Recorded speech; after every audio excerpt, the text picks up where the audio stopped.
Auzubillahiminashaitanirrajim. Bismillahirrahmanirrahim. Ladies and gentlemen, assalamu alaikum. This is me, Sara Baloch, and I warmly welcome each one of you to the mega transmission of PSL Season 9. We call it Cadbury Dairy Milk PSL Hangama. The show has been presented to you by Lifebuoy Herbal Shampoo, brought to you by New by Kaizen Paint, powered by HBL, and refreshed by Coke. Janab, it was the 9th number of PSL Season 9 match between the promising Multan sultan and the struggling Peshawar Zalmi. याद रहे कि 3 matches हुए अब तक के tournament में, तीनों के तीनों मुल्तान सुल्तान ने अपने नाम किए। लेकिन जब बात करें पेशावर ज़ल्मी की तो जनाब उन्होंने 3 मैचेस खेले आज का मिला के, आज का मैच जीत लिया और 2 मैचेस ना जीत पाए। पॉइंट टेबल के अतबार से क्या डिस्कशंस हो रही हैं वो आपको हम दिखाएंगे थोड़ी देर के बाद स्क्रीन पे। लेकिन इस वक्त ये जो नेल बाइटिंग मैच हमने देखा है, लग रहा था शायद इफ्तिखार की क्रीज पे होने से ये मैच जीत पाएंगे, लेकिन नहीं। आज दिन था पेशावर ज़ल्मी का, उनको बाउंस बैक करना था। इस पूरे जर्नी के ऊपर ये जो आज हुआ इस पे हम रोशनी डालेंगे, लेकिन उसके लिए I have to move towards my शानदार पैनलिस्ट। जी हाँ, एक तरफ I have gotten the former captain of Pakistani team, the backbone of batting lineup. जी हाँ, मैं बात कर रही हूँ सलीम साहब की। अस्सलाम वालेकुम सलीम अली साहब। वालेकुम, कैसी हैं Sara? I am all well जी। और उनके साथ देंगे the former pacer, Test cricket का बहुत बड़ा नाम, अब्दुल रऊफ साहब। अस्सलाम वालेकुम जी। वालेकुम सलाम। ये क्या हुआ जेंटलमैन, ये पेशावर ज़ल्मी किस तरीके से जीत पाया एकदम से, जैसे ही the moment Iftikhar got out. ये मुझे ना आज वो टाइम याद आया, वो जो वर्ल्ड कप में जब शाहीन जो है इंजर्ड हो गए थे और हम मैच हार गए थे, तो मुझे लगा शायद उस तरह की कोई चीज़ हुई है। इफ्तिखार के आउट होने से पेशावर ज़ल्मी मैच जीत गया। How do you take the whole match of today? देखिए, मेरा ख्याल है कि काफ़ी बड़ा एज था जो है मुल्तान सुल्तान, क्योंकि 3 मैच जीतकर वो पॉइंट टेबल पर पहले नंबर पे थे और पेशावर बॉटम पे था। और पेशावर के लिए ये मैच जीतना बहुत ज़रूरी था। आपने देखा होगा कि उन्होंने 4 चेंजेस किए हैं। वाल्टर को उन्होंने इंक्लूड किया, उसके बाद वुड आए हैं, नवीनुल हक आए हैं और आरिफ याकूब। और मेरा ख्याल है कि जो चारों चेंजिंग हुई है उन्होंने पेड ऑफ किया। वाल्टर ने बड़ी अच्छी शुरू में बैटिंग किया, उसके बाद बॉलिंग अच्छी किया। वुड ने आउटस्टैंडिंग किस्म की बॉलिंग की है। उसके बाद जो इनके आरिफ याकूब लेग स्पिनर हैं, वो पहला मैच खेल रहे थे, उन्होंने बहुत ही शानदार बॉलिंग की है। तो मेरा ख्याल है कि एक टोटल डोमिनेट किया है पेशावर की टीम ने इस मैच में। नो डाउट कि मुल्तान की जानिब से जो मिलान थे उन्होंने काफ़ी कोशिश की है मैच जीतने की और 52 रन उन्होंने कर दिए, मगर उसके बाद फिर उनका जो बाकी बैट्समैन थे वो कोई उनको बैकअप नहीं कर सका और मैच को फिनिश नहीं कर सके। मगर मेरे ख्याल में कि इस वक्त जो इन्होंने चेंजिंग की है पेशावर की टीम ने, उन्होंने पेड ऑफ किया और जितने भी उन्होंने बॉलर स्पेशली इंक्लूड किए हैं उन्होंने बहुत ही शानदार बॉलिंग का मुजाहरा किया और पेशावर को मैच जितवाया। Sir, I want to ask you one thing. Commentators बात कर रहे थे मोहम्मद हारिस के ऊपर कि हारिस को या तो ओपनर आना चाहिए या उसको फिनिशर आना चाहिए। He is unable to perform जहां पे अभी उसको रखा गया है। सर, डू यू थिंक कि ये बात सही है, उसकी जो पोजीशनिंग है वो चेंज होनी चाहिए, बिकॉज आज भी वो ना खेल पाए? नहीं, देखें, अब ऑलरेडी 2 ओपनर्स हैं। बाबर ऑलरेडी ओपन करते हैं और सैम भी ओपन करते हैं। अब उसका चांस बन सकता है, क्योंकि सैम 1-2 इनिंग्स से फेलियर गए हैं। मगर मेरा ख्याल है कि सैम को चेंज नहीं करना चाहिए। एक बंदे को अगर एक पोजीशन दी गई है और वो पाकिस्तान के लिए भी मेरा ख्याल इसी पोजीशन पे खेलता रहा, तो उसको चेंज नहीं करना चाहिए। आज देखें, जो सबसे अच्छी चीज़ है ना, मैं हमेशा कहता हूँ कि जब आपकी बॉलिंग कम्बिनेशन अच्छा होगा तो आप मैच जीतेंगे। आज आप देखें, थोड़ा सा कम्बिनेशन उनका बना है पेशावर का, उसमें कोई शक नहीं कि बाबर और हसीबुल्ला ने बड़ी अच्छी इनिंग खेली, मगर वो भी वहाँ भी उन्होंने गलत चूज़ किए बॉल हिट मारने के, क्योंकि बाबर पे हमेशा प्रेशर डाला जाता है कि स्लो खेलते हैं। तो मेरा ख्याल है मैं उसको एडवाइस करूंगा कि वो अपनी गेम ना छोड़े, क्योंकि जब भी क्रॉस बैट खेलेगा उससे नहीं खेला जाएगा। हालांकि उसको सीधी हिट मारनी चाहिए थी। एनीवे, जो वो सारी चीज़ें छुप जाती हैं अब जब मैच जीते हैं। देखें, इनका कम्बिनेशन आज थोड़ा सा बेहतर हुआ। आप देखें, ये बॉलिंग में स्ट्रगल कर रहे थे। एक बॉलर वुड ने बड़ी अच्छी बॉलिंग की, उसके बाद नवीनुल हक ने कमाल किस्म की बॉलिंग की। वो ऐसी विकेटों पे वो हमेशा बहुत अच्छी बॉलिंग करता है। और सबसे क्रेडिट मैं दूंगा इस नए बच्चे को, जिसने आके आरिफ याकूब ने कमाल लेग स्पिन की। उसमें शुरू में पहला 1-2 ओवर मुझे लगा, हम बैठ के बात कर रहे थे, उसके मैंने जो ओवर्स देखे वो टर्न कर रहा था, उसका बॉल ब्रेक हो रहा था। मगर चूँकि पहला मैच था, थोड़ा सा वो ऑब्वियसली नर्वस होगा। उसकी लाइन पे बॉल पहला ओवर नहीं गिरा, जो उसकी लाइन पे गिरे वो मुश्किल पेश आ रही थी। जैसे ही विकेट गिरी मिलान ऑलमोस्ट मैच लेके जा चुका हुआ था। मैं और रऊफ बैठे हुए थे, मैंने कहा अगर इस वक्त थोड़ी सी समझदारी करे ना तो इसको लेग स्पिनर को ओवर करवा देना चाहिए। और आप देखिए उसी भी ओवर्स में मेरे ख्याल उसका एक ओवर रह गया था, लास्ट ओवर, और उसी ओवर में चूँकि उसका टर्न हो रहा था, हमेशा प्रेशर में हिट मारना बड़ा मुश्किल होता है, और उसी ओवर में उसको 2 विकेटें मिली। तो ये जो कहते हैं बाबर की कप्तानी अच्छी नहीं है, तो उसने तो आज बड़ी अच्छी चेंजेस की हैं। अब उसके बारे में क्या कहेंगे? अच्छा, बाबर किस तरह से आउट हुए? उसामा मीर जनाब बड़े इंपैक्टफुल साबित रहे, 2 विकेट्स ली, 2 सिक्सेस हिट किए जनाब, एक कैच भी लिया। हम बड़े कैचेस की बात करें इस टूर्नामेंट के अंदर, लेकिन देखिए ना आज उन्होंने कैच भी किया है और किस तरीके से आउट किया है। ये बात सही है, स्ट्राइक रेट उनका बेहतर हो रहा था, आपकी बात सही है कि अपनी गेम से ना हटो Babar, stay on the crease. नहीं, अगर आप उसका आउट दिखाएं, अगर आप देखें तो बाबर ने कभी भी क्रॉस नहीं खेलता वो, और ये बॉल जो उसने क्रॉस खेली है, मेरे ख्याल सिर्फ उसके बैक ऑफ माइंड में प्रेशर है, जो लोग उसको प्रेशर डालते हैं स्ट्राइक रेट का, ये हमेशा वो मिड ऑन या मिड ऑन की तरफ खेलता है। बहुत ज़्यादा खेलता तो मिड विकेट की तरफ खेलता। चूँकि जब आप क्रॉस बैट जाते हैं तो आप देखें एक स्ट्रेट बैट में कितनी गैप नहीं बनता, जबकि इतना सा बैट रह जाता है।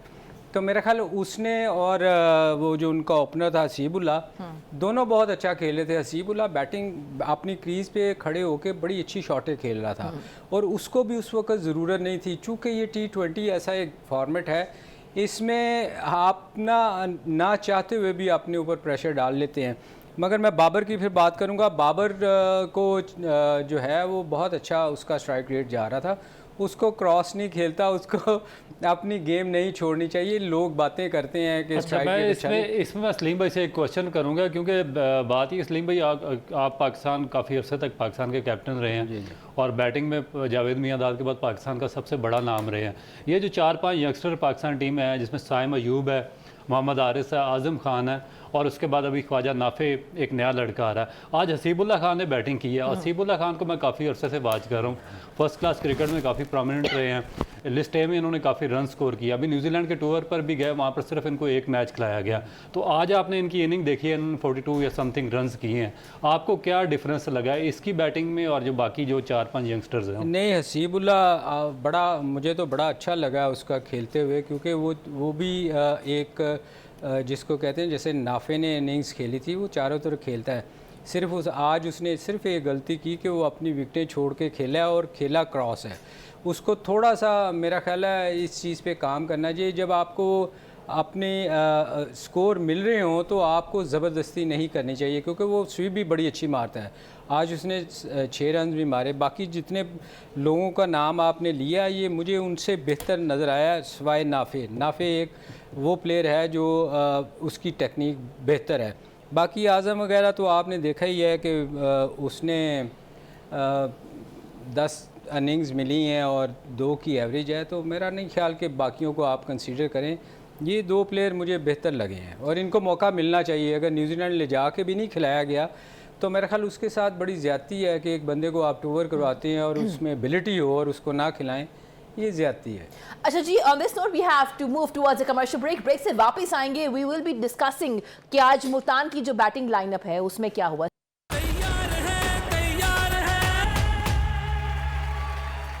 Watching our special transmission of PSL Season 9, we call it Cadbury Dairy Milk PSL Hangama. This show has been presented to you by Lifebuoy Herbal Shampoo, brought to you by Neo by Kaizen Paint, powered by HBL and Refresh by Coke. अच्छा जी, man of the match, अगर हम आज के match की बात करें तो वो हैं लुक वुड। अब उनकी अगर हम बात करें बैटिंग की, हम बात करें उनकी बॉलिंग की, I want to come to you directly जी। How do you see his innings, उनकी economy rate, the way he has to the wickets, और साथ साथ हम देख भी लेंगे अगर हमारी टीम हमें दिखा दे लुक वुड की इनिंग्स जी।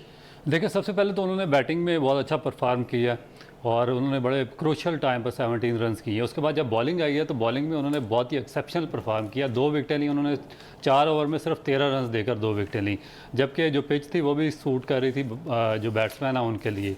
मगर अब जो असल चीज़ आती है, जो पेशावर की टीम है, वो उनकी जो चेंजिंग थी जिसकी मैं बात कर रहा था कि पाकिस्तान के 2 प्रीमियर बॉलर, एक अंडर 19 का जो आपका मर्जिंग स्टार है मोहम्मद ज़िशान, जिसके बारे में बहुत ज़्यादा अंडर 19 वर्ल्ड कप में बातें हुई, 6 फुट 6 इंच का उनकी हाइट थी, और वो पेशावर की टीम में उनको लिया गया। अब ये देखिए, आपकी मेरा ख्याल है कि टीवी पे या स्क्रीन पे उनका 2 क्लिप्स चल रहे हैं। इनको आज रिप्लेस किया नवीनुल हक ने, जिन्होंने वर्ल्ड कप में भी बड़ी शानदार बॉलिंग की थी और आज भी बड़ी अच्छी बॉलिंग की। और हमारे ये बच्चे, मेरा ख्याल है कि जो लोग बात करते हैं कि हमारे मुल्क में टैलेंट नहीं है, टैलेंट बेशुमार है, हमारे पास टैलेंट आ रहा है, काफ़ी अरसे से आ रहा है, मगर उसको सही तरीके से गाइड नहीं किया जा रहा। अब ये देखिए, इसकी 2 साल पहले की पिक्चर है राइट साइड पे, जिसमें वो प्रॉपर एक्शन के साथ बॉलिंग कर रहा है, और दूसरी साइड पे उसकी पिक्चर उस वक्त है जब 2 साल के बाद उसको पाकिस्तान क्रिकेट बोर्ड की जो नेशनल हाई परफॉर्मेंस सेंटर है, वहाँ पर जो हमारे हाईली पेड कोचिंग स्टाफ है, बॉलिंग कोचेज़ हैं, उन्होंने इस पर काम किया और उसके एक्शन का बिल्कुल बेड़ा गर्क कर दिया। और उसका एंड रिजल्ट क्या निकला? उसका एंड रिजल्ट ये निकला कि आज उसको 2 मैचेस के बाद आपको पेशावर ज़ल्मी की टीम से ड्रॉप करना पड़ा और आपको नवीनुल हक को खिलाना पड़ा। तो अब मैं ये बात काफ़ी अरसे से मैं भी कर रहा हूँ, सलीम भाई भी कर रहे हैं और भी लोग कर रहे हैं कि भाई जो आपके हाईली प्रोफेशनल लोग हैं उनको कोचिंग के लिए हायर करें, क्योंकि बाकी कंट्रीज़ के बॉलर्स आते हैं, उनको ठीक तरीके से पॉलिश किया जाता है और इनको सिस्टम में लाया जाता है, और उससे जो उनकी नेशनल टीम है वो बोनाफाइड होती है। हमारे बच्चे, हमारा एक्स्ट्रा टैलेंट आता है, हमारे 10-10 15-15 फास्ट बॉलर्स आ जाते हैं, मगर जब वो नेशनल क्रिकेट अकेडमी में 1-2 साल लगाते हैं, उसके बाद बिल्कुल वो तबाह बर्बाद हो जाते हैं, उनके एक्शन चेंज हो जाते हैं, उनके बायोमैकेनिक्स चेंज हो जाते हैं, उनके सारे जो कंपोनेंट्स हैं बॉलिंग के वो चेंज हो जाते हैं, और उसके बाद ना वो पाकिस्तान टीम के लिए रहते हैं और कारामद रहती है, और ना ही वो किसी और जगह पे परफॉर्म कर सकते हैं। तो मेरा ख्याल है कि ये हमारी जो नई क्रिकेट बोर्ड की मैनेजमेंट आई है, उनको इस बात का नोटिस लेना चाहिए कि हमारा जो रॉ टैलेंट है, क्या वो आगे भी इसी तरीके से ज़ाया होता रहेगा इनकम्पिटेंट कोचिंग स्टाफ के हाथों में, या हम कुछ बेहतर लोगों को वहाँ पर अपॉइंट करेंगे? इसकी देखें, उसकी रीज़न ये है दिखाने का मकसद ये था कि एक बच्चे का एक्शन क्या था और जब इन्होंने कोचिंग की है और उसके बाद उसका एक्शन क्या हो गया। अगर उसकी तरफ सीधा कैच भी फेंक दिया जाए ना, अगर आप ये देखें सेकंड जो लेफ़्ट वाली है उसमें अगर उसकी तरफ सीधा कैच फेंक दिया जाए ना यूँ सीधा, तो उसको समझ ही नहीं आएगी क्योंकि उसका सर बिल्कुल पीछे की तरफ चला गया। बजाय उसका एक्शन बेहतर करने के मकसद ये है रऊफ़ का कहने का कि वहाँ का जो स्टाफ है, नालायक तरीन स्टाफ है, उसको आपको प्रोफेशनल लोग रखने चाहिए। जो आपको, जो हम मजीद की क्यों बात करते हैं कि एक बंदा जिसको क्रिकेट की कुछ खेला ही नहीं, ना कुछ पता है, उसको आपने पाकिस्तान फील्डिंग का कोच लगाया हुआ है, आज तक फील्डिंग इम्प्रूव क्यों नहीं हुई है आपकी। इसी तरह ये जो बच्चे कोचिंग के लिए जिनको ठीक करना होता है, वो जाके ठीक होने के बजाय ख़राब होते हैं। बार बार हम ये इस चीज़ को दिखाया आज इसलिए है कि जो वहाँ हमारे चेयरमैन आए हैं वो इस चीज़ को देखें और उसमें चेंजेस लाने की बहुत ज़रूरत है। ये जो हम बात कर रहे हैं, अंडर 19 की बॉलिंग कोच की एतबार से बात हो रही है। ये ओवरऑल देखें, जितने भी बॉलिंग कोचेज़ यहाँ पर नेशनल एकेडमी में काम कर रहे हैं या पाकिस्तान क्रिकेट बोर्ड में काम कर रहे हैं, वो सब की ओवरहालिंग की ज़रूरत है। क्योंकि देखिए, आपको असल में कोचेज़ चाहिए होते हैं आपके जो जूनियर लेवल है, अंडर 13, अंडर 16, अंडर 19 लेवल पर, क्योंकि वहाँ पर पूरी कोचिंग एजुकेशन होती है। हमारा जो सिस्टम होता है वो इस तरीके से बच्चों को डेवलप नहीं कर सकता। हमारी एजुकेशन का मसला है, हमारी साइकोलॉजिकल अपब्रिंगिंग का मसला है, हमारा बायोमैकेनिक्स का इशू है बच्चों का। तो ये जब आप किसी इलिटरेट बंदे को वहाँ पर भेज देंगे तो ये तीनों चीज़ें हमारी ज़ाया हो जाएंगी। तो हमारा जो बड़ा एक रॉ टैलेंट हमारे कंट्री को मिल रहा है, उसका सारा बेड़ा गर्क हो जाता है। तो मेरा कहने का मकसद ये है कि जब हम नीचे लगाएं तो हमारी कोशिश होनी चाहिए कि हाईली प्रोफेशनल हों और हाईली एजुकेटेड लोग वहाँ पर नीचे सिस्टम में भेजने चाहिए। आपकी जो बेस है वो स्ट्रांग होनी चाहिए। ठीक है जी। अच्छा, जहाँ ये बात हो रही है वहाँ हमने वकार की रिप्लेसमेंट भी आज देखी है आरिफ याकूब की सूरत में। Sir, how would you see his inning having economy of 10.75 as you have mention, 3 wickets लिए जनाब। हालांकि अगर आप इनकी समरी देखें ना तो इनका स्कोर बेहतर लग रहा है पेशावर का। एक ने 43 किया है, 28-52, और उधर देखें तो 37 और 31, और किसी ने वो एक टीम एफर्ट नज़र आई है कि हर एक ने अपना अपना पार्ट अदा किया और वो 79 तक ले गए हैं। बात यह है कि ये शुरू से मुल्तान पे थोड़ा सा प्रेशर आ कि पहले 6 ओवर जो थे वो बड़े वाइटल थे। 6 ओवरों में वो उतना स्कोर नहीं कर सके। आखिर एंड तक अगर आप देखें तो 10 की एवरेज से कभी भी नीचे नहीं आई। जब मिलान खेल रहे थे तो मैं और रऊफ़ बात कर रहे थे, रऊफ़ ने कहा कि ये मैच, मैंने कहा नहीं रऊफ़, ये अभी भी 10 की एवरेज है, ये बड़ा मुश्किल है 10 की एवरेज चेज़ करना। जैसे ही वो आउट हुए और यकूब ने 1 ओवर में 2 विकेट्स ली हैं, उसके बाद उन पे प्रेशर इतना ज़्यादा बिल्ड। देखें फ़र्क क्या होता है कि इनकी थोड़ी सी बॉलिंग बेहतर होने से मुल्तान वो टीम थी जिसको हम कह रहे थे अनबीटेबल नंबर 1 टीम है, इस वक्त सबसे अच्छा खेली है, मगर प्रेशर एक ऐसी चीज़ है कि थोड़ा सा प्रेशर पड़ा है, थोड़ी सी बेहतर बॉलिंग आई है और पेशावर भी एक्सपोज हो गई है। तो मेरे ख्याल में अगले मैचों में इनको ये एक अच्छा टैलेंट मिला है। इस यकूब जो है, हम हमेशा कह देते हैं बहुत अच्छा है अच्छा, इसमें कोई शक नहीं, मगर आरिफ मुझे नज़र आया है कि उसके पास स्पिन है अच्छा खासा। आज उसका लेग ब्रेक हो रहा था, उसको थोड़ा सा पहले ओवर के अलावा उसने अच्छी बॉलिंग की है, थोड़ी सी आगे लेंथ को अपनी लेके जाएगा तो मेरे ख्याल जितने भी बैट्समैन हैं उनको लिए वो मुश्किल होगी, क्योंकि आगे मैचेस भी कराची जाने हैं तो वहाँ ज़्यादा टर्न होगा। तो ये एक अच्छा लड़का पेशावर को मिला है। और जहाँ ये बात हो रही है वहाँ पे ये बात भी देखना बड़ा ज़रूरी है कि पावर प्ले तक मुल्तान स्टार्टिंग से लेके एंड तक वो पीछे ही रहा, और वो जो पेशावर ज़ल्मी है आज, वो मेरे ख्याल इंटेंट था, सोच के आए थे कि नहीं ये जो मैच है ना ये हमने जीतना है। हमें लग रहा था कि शायद लाहौर कलंदर्स की तरह लोग एक्सपेक्ट कर रहे थे ये भी आज शायद ना जीत पाए, लेकिन बाबर आजम ने कहा नहीं मैं कर दिखाऊंगा। नहीं, वो रोज़ सोच के आते थे कि हमने जीतना, उनकी बॉलिंग उनका साथ नहीं दे रही थी।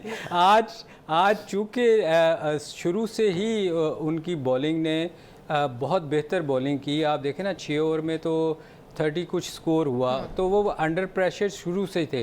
हालांकि उनकी 2 विकेटों पे अच्छा खासा स्कोर कर गए हुए थे, मगर जब आपकी एवरेज बढ़ती जाती है ना तो बैट्समैन पे प्रेशर बिल्ड होता रहता है, क्योंकि 10-11 की एवरेज आपने करनी होती है और वो सिंगलों से नहीं होती, वो मारना पड़ता है आपको। जैसे विकेटें गिरी, विकेट्स इन हैंड बहुत अच्छा होता है, मगर जब आपकी 2-3 विकेटें एकदम गिर जाए ना तो फिर उसको कवर करना बड़ा मुश्किल हो जाता है। और आज पेशावर के मुल्तान के साथ यही हुआ कि 2 विकेटें ना गिरी, लंबा चले गए, मगर जैसे ही दोनों आउट हुए मिलान और वो दूसरा बैट्समैन, तो अंडर प्रेशर आ गए। तो ये जो चीज़ें हैं ये इनको एड्रेस करनी पड़ेंगी, फायदा होएगी पेशावर को। बिल्कुल, पेशावर 2 बॉलर्स के आने से। पेशावर में हमने आज 4 चेंजेस देखे और देखिए जी चेंजेस हुए, पेशावर जो है वो तगड़ी टीम साबित हो रही है। It's too early to say anything, क्योंकि अभी एक सेकंड स्पेल होगा कराची में, लेकिन इस वक्त we have to move towards a short commercial break से वापस आएंगे and will have a deep discussion on the batting lineup of both the teams.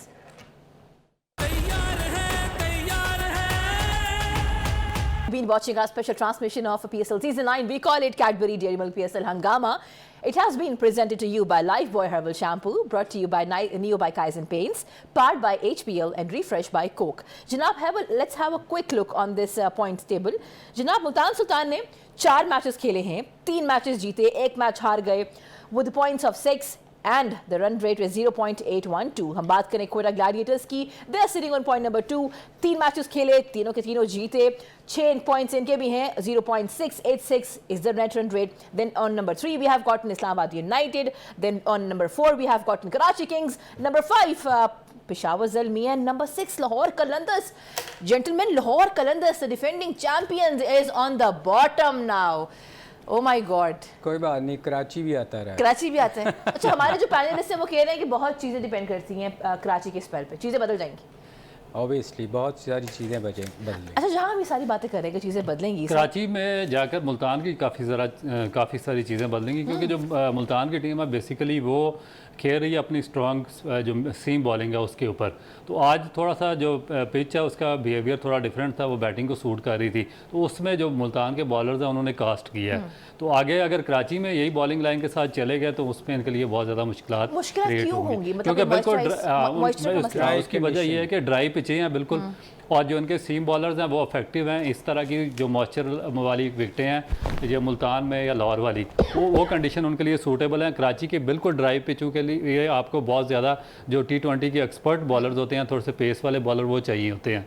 तो मेरा ख्याल है कि इस वजह से थोड़ा सा तो किसको वो फेवर करेगी कराची की जो पिच है? वो कराची के जो बॉलर्स हैं या ये जो आज मैंने देखी है इसकी पेशावर की जो बॉलिंग है इनको फेवर करेंगी, और उसके बाद कोयटा की बॉलिंग बहुत ज़्यादा फेवरेबल है। हाँ, कोयटा भी तो है ना जनाब, कमाल खेल रहा है। अच्छा sir, I want to ask you something. आज हमने मैच देखा, फर्स्ट इनिंग्स देखी, सेकंड इनिंग्स देखी। व्हाट डू यू थिंक, अगर हम सेकंड इनिंग की बात करें, पर्टिकुलरली बैटिंग की, of course, what was the turning point जिसने गेम बदल दी और जो मुल्तान का मैच है वो हाथ से निकल गए, पेशावर ज़ल्मी के पास चला गया? देखिए, यहाँ एक जगह गलती मेरे ख्याल इफ्तिहार ने की है कि उसको जब बैटिंग कर रहा था तो उसको खुद ज़्यादा स्ट्राइक लेनी चाहिए थी। उसमें मेरा ख्याल है गलती अब्बास की और मोहम्मद अली की भी है कि उन्होंने स्ट्राइक दी नहीं, वो ख़ुद कोशिश करते रहे हिटें मारने की। और चूँकि इफ्तिहार में एबिलिटी है कि वो स्कोर एंड में कर सकता है, उसने पिछले मैच में किया है, तो मेरा ख्याल अब्बास और मोहम्मद अली ने जो गलती की वो ये कि उसको स्ट्राइक नहीं दी, खुद भी विकटें खुद भी आउट हुए और उसको स्ट्राइक नहीं दी। फिर दूसरा इफ्तिहार को जब मौका मिला बैटिंग का, तो उसने सेकंड लास्ट ओवर में सिंगल करके सामने चला गया, जबकि उसको सिंगल नहीं करनी चाहिए थी। ये होती है मैच अवेयरनेस कि आपको पता होना चाहिए कि आपका लास्ट बैट्समैन जो है वो हिट नहीं मार सकता। चूँकि आप वाहद एक प्लेयर रह गए थे तो आपको चांस लेना चाहिए था। आपको वो थर्ड मैन पे जो बॉल उसने सिंगल किया वो नहीं करनी चाहिए थी, अगले 2 बॉल फिर ज़ाया हुए। तो ये चीज़ें जो है ना, ये मैच अवेयरनेस आपके को होना बहुत ज़रूरी है। जो मेरा ख्याल है इफ्तिहार पिछले कई सालों से पाकिस्तान के लिए खेल रहे हैं, तो ये उसको समझ होनी चाहिए थी कि ये मैच मैंने अकेले ने जितवाना है, सामने वाला टेल एंडर मैच नहीं जितवा सकता, क्योंकि बड़ी हिट यही मार सकता था। तो मेरा ख्याल यहाँ थोड़ी सी इफ्तिहार गलती कर गए। वैसे गलती तो पहले भी हो चुकी थी कि मैच वो पहले ही हार चुके हुए थे कि विकटें इतनी गिर चुकी थी, एकदम पेशावर की तरफ मैच चला गया था। ये एक वाहद मौका था जहाँ मुल्तान को मौका मिला था मैच में वापस आने का, तो वो जो था वो इफ्तिहार ने ज़ाया कर दिया। वो मेरा ख्याल कोई भी बैट्समैन हो जिसको पता हो कि सामने टेल एंडर स्कोर नहीं कर सकते, उसको ज़्यादा खेलना चाहिए बजाय कि टेल एंडर को आप सामने लेके। तो जहाँ ये बात हो रही है वहाँ आपने एक और बात भी की थी, आई स्टिल रिमेंबर दैट, कि देखिए जी रोज़ आपका जो बैटर है वो स्कोर करे, रोज़ जो है वो बॉलर आके कैच विकेट्स ले, ज़रूरी नहीं है। Sometimes you perform and sometimes you don't. So what happened to Rizwan also, because Yasir की इनिंग्स अच्छी थी जनाब, 37 पे 43 बॉल्स, लेकिन मोहम्मद रिजवान जनाब he got out for duck जनाब। तो ये क्या मामला है, 3 बॉल्स पे डक? देखें, मैं हमेशा कहता हूँ कि रिजवान की थोड़ी सी प्रॉब्लम है, इसमें कोई शक नहीं कि वो थ्रू आउट पाकिस्तान के लिए स्कोर कर रहा है और उस रैंकिंग में भी उसका नाम है। वो ऐसे नहीं आ जाता, किसी उसमें एबिलिटी है इतनी कि वो जब भी उसका नाम वहाँ है। मगर रिजवान में एक प्रॉब्लम है कि उसको of side the off stump जो भी बॉलर बॉलिंग करेगा, मतलब विकटों में बॉलिंग नहीं करेगा, रिजवान स्ट्रगल करेगा, क्योंकि रिजवान खेलता है ऑन साइड पे ज़्यादा। आप अगर उसकी इनिंग्स देखें तो ऑफ साइड से भी बॉल को ऑन पे लेके जाता है हर बॉल को। तो जो अच्छा समझदार फास्ट बॉलर होगा वो कभी भी उसको विकटों में बॉल नहीं करेगा, अनलेस के वो इन स्विंग उसी वक्त करेगा जब एक आध ओवर उसको वो उसने बाहर ऑफ साइड से ऑफ स्टम्प पे खिलाएगा और पक्का करके उसको अंदर लेके आएगा। ये पक्का मैं इसलिए कह रहा हूँ कि ये हमारी एक टर्म है क्रिकेट की। मगर जो अच्छा फास्ट बॉलर होगा वो हमेशा उसको ऑफ साइड से बाहर खिलाएगा, क्योंकि उसको मौका ही नहीं देगा टांग पे खेलने का। और आज भी अगर आप उसको देखें कि उसने जितने भी बॉल किए उसको कोशिश की, उसने ऑफ साइड से बाहर बॉलिंग करवाने की कोशिश की, जो कि रिजवान के लिए मुश्किल होती है खेलना, और वो उसको मारना पड़ा ऑफ साइड पे। वो चूँकि वहाँ उसकी वो जिसको कहते हैं ना पक्की शॉटें नहीं है, पक्की शॉटें उसकी ऑन साइड पे हैं, तो थोड़ा उसको स्ट्रगल करना पड़ता है ऑफ साइड पे। अच्छा, जहाँ ये बात हो रही है वहाँ पे आमिर जमाल की रिप्लेसमेंट हमने आज देखी, Walter. How do you see his innings, because you know आप बड़े अच्छे से बॉलिंग देख रहे होते हैं, बड़े हम कमेंट्स कर रहे होते हैं नीचे बैठ के। सो वॉल्टर ने जनाब आज 8.75 की इकॉनमी बरकरार रखी है, विकेट तो एक ही लिए, लेकिन how do you see his inclusion in the team? देखिए, मेरा ख्याल कि बहुत पॉजिटिव इंक्लूजन है, क्योंकि उसने एक जो शॉर्ट इनिंग थी उसकी, कोई लंबी इनिंग नहीं थी, मगर बहुत ही उसने बैलेंस इनिंग खेली और उसको काफ़ी हद तक पेशावर की फेवर में उसने मोड़ा है। काफ़ी स्ट्रॉन्ग बैट्समैन, और उसके बाद बॉलिंग भी उन्होंने अच्छी की है। उन्होंने जो उनका सबसे ख़तरनाक बैट्समैन थे मिलान, उनकी विकेट भी उन्होंने लेकर दी, क्योंकि एक टाइम पर लग रहा था कि मिलान शायद मैच लेकर चले जाएंगे मुल्तान के लिए, मगर उन्होंने उनको आउट करके दिया। अफसोसनाक चीज़ ये है कि मैं तो एज ए पाकिस्तानी मैं आमिर जमाल को ही खेलते देखना चाहता था और ज़िशान को खेलते देखना चाहता था, क्योंकि ये हमारे इमर्जिंग प्लेयर अभी जो ऑस्ट्रेलिया में बड़ा आउटस्टैंडिंग किस्म की परफॉर्मेंस देकर आए हैं आमिर जमाल। तो हम चाहते तो ये थे कि पीएसएल में वो हमारे ब्रांड है और वो पीएसएल में वो कंटिन्यूस खेलते जाएं, मगर अनफॉर्चुनेटली वो परफॉर्मेंस की वजह से ना खेल सके। दूसरे जो हमारे प्लेयर हैं साइम अयूब, उनको कंसिस्टेंट, अब ये होता है प्रॉब्लम जो हमारे यंगस्टर्स होते हैं जो कि एक उनकी ट्रेडमार्क शॉट है जिसको पूरा पाकिस्तान फॉलो कर रहा था। जितने भी यंगस्टर्स हैं नेट में आजकल देखें तो वो साइम अयूब एक शॉट लगाते हैं ऑफ स्टंप से, वो सर नीचे करके सर आप बॉल नो को लुक शॉट देखे की बगैर। बात कर रहे हैं। जी बिल्कुल, मगर आप देखें जब आप पे प्रेशर बिल्ड होता है इस तरह की शॉट्स उस वक्त खेली जाती हैं। स्पेशली मैं बच्चों को बताता हूँ कि जो आजकल बहुत ज़्यादा उसको कॉपी कर रहे हैं, कॉपी पेस्ट। इस तरह होता नहीं है। जब आप हर चीज़ आपकी फेवर में होती है, कोचिंग स्टाफ आपकी फेवर में होता है, मैनेजमेंट आपकी फेवर में होती है, आपसे लोगों की एक्सपेक्टेशन नहीं होती, फ्लैट विकेटें होती हैं, आप बहुत ज़्यादा निचले लेवल पर क्रिकेट खेल रहे होते हैं, तो इस तरह की शॉट्स खेलना बहुत आसान हो जाता है। मगर जब आप बार बार जो मिलने वाले चांसेस हैं उनको ज़ाया करते हैं, उसके बाद जब आप मैनेजमेंट आपकी फेवर में नहीं जाती, सिलेक्शन में आप पे थोड़ा सा बर्डन आ जाता है, फिर जब आप पे प्रेशर होता है, एक्सपेक्टेशन लोगों की बहुत ज़्यादा होती हैं, तो उसके बाद फिर आपसे सीधी बॉल भी नहीं खेली जाती। तो इसीलिए जो आपको चांसेस यंगस्टर्स को मिलते हैं उनको मैक्सिमम उनको अवेल करना चाहिए, और इस तरह की जो फ्लैट विकेट्स हैं उनमें ज़्यादा से ज़्यादा इनको पिच के ऊपर टाइम गुजारना चाहिए ताकि ये यूज़ टू हो जो कंडीशंस हैं उनसे। अदरवाइज़ उसके बाद फिर यही हाल हो जाता है जो हमारे यंगस्टर्स के साथ होता है कि 1-2 मैचेस में स्कोर करते हैं, फिर 5-6 इनिंग उनकी फ्लॉप चली जाती हैं और दोबारा कम बैक करना उनके लिए बड़ा मुश्किल हो जाता है। मेरा ख्याल है इसमें ना आपका हीरो जो है ना वो बाबर होना चाहिए, ना कि वो प्लेयर जो एक शॉट के बाद फेलियर हो। तो ये जो रऊफ ने बात की है ना, ये बिल्कुल ठीक बात की है कि आपको फॉलो उसको करना चाहिए जिनका दुनिया में नाम है। विराट कोहली हैं, बड़े बड़े नाम हैं, बाबर है, तो इन लोगों को फॉलो करना चाहिए, बजाय कि असल मकसद रऊफ का कहने का ये था कि ऐसी शॉटों पे नहीं जाना चाहिए। ये वक्ती तौर पे तो आपको पे कर देती हैं, मगर लॉन्ग रन में आपको ये आपका साथ नहीं देंगी, वहाँ आपकी टेक्निक ही आपका साथ देगी। तो आप अच्छे प्लेयर्स को फॉलो करें, ना कि उन प्लेयर्स को जो 1-2 मैच के लिए आते हैं और 3-4 छक्के मारे उसके बाद आपको कभी नज़र ही नहीं आए। तो उन लोगों को फॉलो करना चाहिए जो पाकिस्तान के लिए लंबा खेल रहे हैं। अच्छा, आज जहां बात हो रही है छक्कों की, वहां पे हमने इनिंग्स देखी हैं हसीबुल्ला की जनाब। आज पेशावर ज़ल्मी से किसी ने अगर 6 2 दफ़ा हिट किए हैं तो वो है हसीबुल्ला खान जनाब। रिप्लेसमेंट है कैडमोर की। 37 रन ऑन बोर्ड किए, सिर्फ 18 बॉल्स पे 4 मरतबा चौके मारे। Sir, how do you see Haseebullah's inning? नहीं, हसीबुल्ला एक अच्छा प्लेयर है, जैसे हम पहले भी कह चुके हैं कि उसको टूर भी करवाया और उसको खिलाया नहीं गया, बेंच पे बिठाए रखा बाहर। तो आज उसने थोड़ी सी गलती की, मेरा ख्याल वो अपनी विकेट पे जो जब जितनी देर वो खेलता रहा उसने स्कोर किया, और जैसे ही उसने या तो आपको बॉल पिक करना आना, जब बॉल आप पिक नहीं करते तो फिर आप मिस करते हैं। विकेट छोड़ के खेलते वक्त आपको फिर बॉल एग्जैक्ट पिक होना चाहिए कि वह कहाँ गिरा है। अगर आप उसका आज आउट देखें तो वो जब विकेट उसने छोड़ा तो बॉल उससे थोड़ा सा दूर था और वो अंदर लेग स्पिन खेल गया, जबकि वो बॉल बाहर थोड़ी सी बाहर निकली। तो ये चीज़ें जो हैं ये मेरे ख्याल ये उस वक्त आपको करनी चाहिए जब आप बहुत एक्सपीरियंस हो जाएं, जब आपको विकेटों में स्कोर मिल रहा है, अपनी क्रीज पे खड़े हो गए, तो ये चीज़ें उस वक्त ट्राई करनी चाहिए जब आप चेस कर रहे हो, आपको 12 की एवरेज चाहिए, 15 की एवरेज चाहिए कि आपने हर बॉल पे हिट करना है। तो मेरा ख्याल वो बड़ा अच्छा खेल रहा था, तो नेक्स्ट अगले मैचों में इस किस्म की गलती नहीं करनी चाहिए। इसमें एक और भी सलीम भाई इसको चीज़ देखनी चाहिए कि देखेंगे 37 रन उसने किए हैं सिर्फ 17 या 18 बॉलों पे, और उसके बाद 8वें ओवर में ही आउट हुआ। अभी 12 ओवर पड़े थे, तो ये अपनी इस इनिंग को बिल्ड कर सकता था, सेंचुरी में भी कन्वर्ट कर सकता था अगर ये टाइम गुजारता पिच के ऊपर। तो ये जो छोटी छोटी मिस्टेक्स हैं हमारे यंगस्टर्स को, उसको देखना चाहिए और उनसे अगले मैचेस में सबक सीखना चाहिए। बिल्कुल, बिकॉज अभी T20 world cup is coming और हम सब चाहते हैं कि हमारे जो यंगस्टर्स हैं हमें वो T20 स्क्वाड का हिस्सा लगे। लेकिन on this note I have to move towards a short commercial break. वापस आएंगे, डिस्कस करेंगे उसामा मीर की शानदार innings. Stay with us.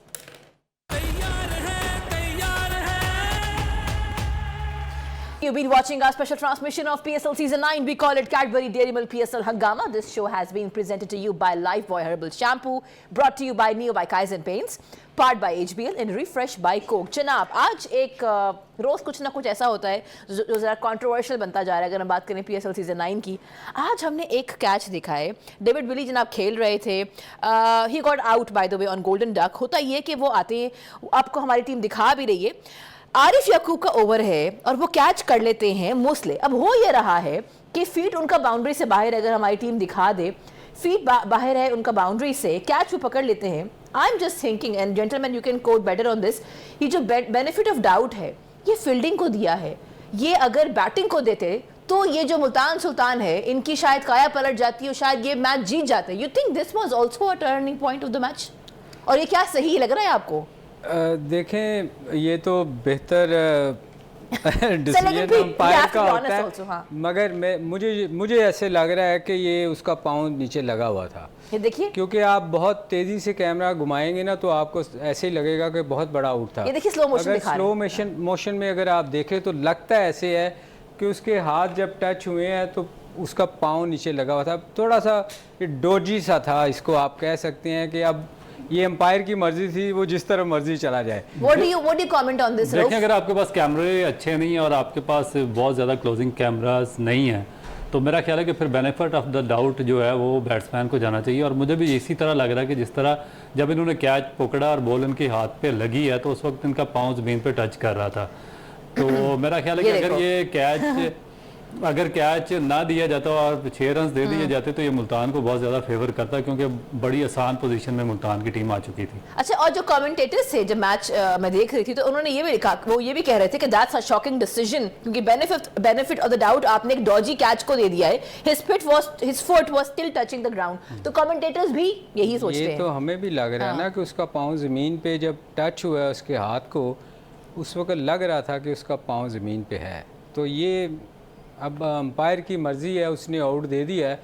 Benefit वैसे तो बैट्समैन को जाना चाहिए था, मगर या तो बहुत ज़्यादा आपके पास कैमरा वर्क हो, कैमरे अच्छे हों, क्लोजिंग कैमरास बहुत ज़्यादा हों, तो फिर आप उसमें क्लोजली जज करके तो देख सकते हैं कि कितने इंचेस का मार्जिन है और उस पर टच कर रहा है या नहीं। मगर जो ये वाले कैमरे हैं जो इस टूर्नामेंट में लगाए गए हैं और जो ये टीवी पे रिव्यू वगैरह दिखा रहे हैं, उसके मुताबिक तो मेरा ख्याल है कि जो बेनिफिट ऑफ द डाउट है वो बैट्समैन को ही बनता है। अच्छा, वो बैट्समैन को ही बनता है, लेकिन यहाँ पे हुआ जो है वो कॉन्ट्रास्ट हुआ है, वो बॉलर को चला गया। वैसे ये ऑस्ट्रेलिया वगैरह में अक्सर आप देखो वो बड़ा करीब ले जाके ये कैमरे, मगर हमारे पास मेरा ख्याल वो है नहीं सिस्टम अभी। So may be we can work PSL season 9 के बाद, PSL सीजन 10 जब आए तो may be we can work on this, ताकि चीजें और बेहतर हों और ऐसी कोई भी कंट्रोवर्सी रोज क्रिएट ना हो। अच्छा जी, जहाँ ये बात हो रही है, लेकिन था बड़ा मजा आ रहा था देखने में कैच नहीं। आज एक्रोबैटिक उसने मोमेंट की है, बहुत अच्छा किया। आपको अच्छा लगा? आपको फील्डिंग में ना आपको लगता है आप कैचेस पे भी अक्सर आप एक्साइटेड हो जाते हैं। आप कैचेस पे बात खुशदिल शाह के कैचेस पे बहुत ज्यादा एक्साइटेड। हाय हाय, अभी तक कितने कैचेस छोड़ चुका है वो? अच्छा हाँ, ये भी अगर नंबर ऑफ कैचेस हमें बता दे हमारी team, to be exact, because I don't want to go wrong. जहां बात हो रही है खुशदिल शाह की, I want to ask you one thing straight away, beat Khushdil Shah and beat Asif Ali, ये लोग फिलहाल इस टूर्नामेंट में रन्स करते हुए नजर नहीं आ रहे। What's wrong with them? मेरा ख्याल है कि बहुत ही पाकिस्तान क्रिकेट बोर्ड ने इन पे इन्वेस्ट किया है। 5, 6, 7 बल्कि 8 साल से पाकिस्तान टीम का हिस्सा, इनको फॉरेन टूर कराए गए, वर्ल्ड कप में इनको पार्टिसिपेट करवाया गया और यहाँ पर जितनी भी लीग्स होते हैं, डोमेस्टिक इवेंट्स होते हैं, सब में ये रेगुलर खेल रहे हैं। मगर उसके बावजूद जो इनकी परफॉर्मेंस है अभी तक अप टू द मार्क नहीं है। तो मेरा ख्याल है कि जो लोग इनके नाम देते हैं, पाकिस्तान की जो सिलेक्शन कमेटी है, सिलेक्शन पैनल जो PSL के लिए स्क्वाड सेलेक्ट करते हैं, जब फाइनल जब नाम दिए जाते हैं फ्रेंचाइज की टीमों के, तो उस पर मेरा ख्याल है कि देखना चाहिए। और आपके सिस्टम का भी मेरा ख्याल है कि थोड़ा ओवरहालिंग की ज़रूरत है, क्योंकि नया टैलेंट नहीं आ रहा। तो 5-6 साल एक प्लेयर के लिए काफ़ी ज़्यादा होते हैं। अगर उसकी एवरेज फिर भी 15 या 20 से एक्सीड नहीं करती है तो फिर आपको उनकी रिप्लेसमेंट पे कुछ नए लड़कों को ज़रूर मौका देना चाहिए। मेरा ख्याल है कि रऊफ एक चीज़ उनके साथ ज़्यादती हो रही है, उनके मतलब की तो वो बॉलिंग करवाए ना जहाँ वो चाहते हैं बॉलिंग करनी। इनको चाहिए फिर अपने घर से बॉलर ले दूसरी टीम के, क्योंकि अगर आप ऑफ साइड पे बॉल नहीं करेंगे तो उनसे स्कोर नहीं होगा। तो ये उनके साथ ज्यादती कर रहे हैं। अच्छा जी, बातें बहुत ज़्यादा हैं, समझ में नहीं आता घंटा कहाँ गुजर जाता है, बट जो भी है बहुत फ्रूटफुल डिस्कशन होती है। Gentleman, thank you so much. रोज़ मैं आती हूँ, आपसे सीखती हूँ और ये सफ़र बहुत यादगार बनता जा रहा है। उसामा का सवाल बीच में, उसामा का सवाल हम इंशाल्लाह कल जब वापस आएंगे, क्योंकि उसामा की शानदार इनिंग्स है जनाब। उन्होंने आज 2 बॉल किए हैं, तो माशाल्लाह से what a beauty he is turning out to be. माशाल्लाह वो पुराना वाला उसामा वापस हमें नजर आ रहा है, अच्छी बात है जनाब। कल 10th number of PSL season 9 का मैच है बिटवीन लाहौर कलंदर जनाब, वो जो बिल्कुल जिनके हालात बहुत खराब हैं, एक मैच भी जीत नहीं पाए हैं, और दूसरी जानिब कराची किंग्स जिन्होंने अपना एक मैच जीता है। तो कल देखते हैं, एक तरफ शान मसूद और दूसरी तरफ शाहीन शाह अफरीदी, क्या होने वाला है ये वक्त बताएगा। दिस इज मी सारा बलोच साइनिंग आउट। जाते जाते एक बार फिर हम साथ कहेंगे, पाकिस्तान जिंदाबाद।